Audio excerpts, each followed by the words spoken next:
দখলদার ইসরায়েলের জন্য যুক্তরাষ্ট্র থেকে অস্ত্র নিয়ে আসা সৌদি আরবের একটি জাহাজ আটকে দিয়েছেন ইতালির জেনোয়া বন্দরের কর্মীরা।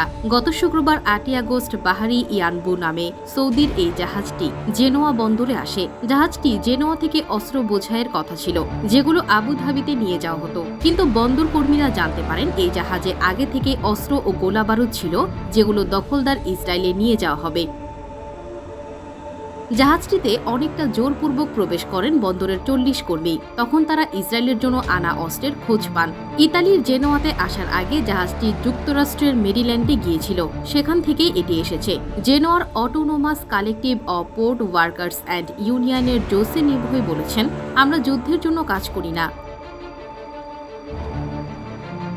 তিনি জানিয়েছেন, সৌদির জাহাজের এই অস্ত্র চোরাচালান ধরা পড়ার পর অস্ত্র চোরাচালান বন্ধে জেনোয়া বন্দর কর্তৃপক্ষ একটি স্থায়ী পর্যবেক্ষক দল গঠনের প্রতিশ্রুতি দিয়েছে।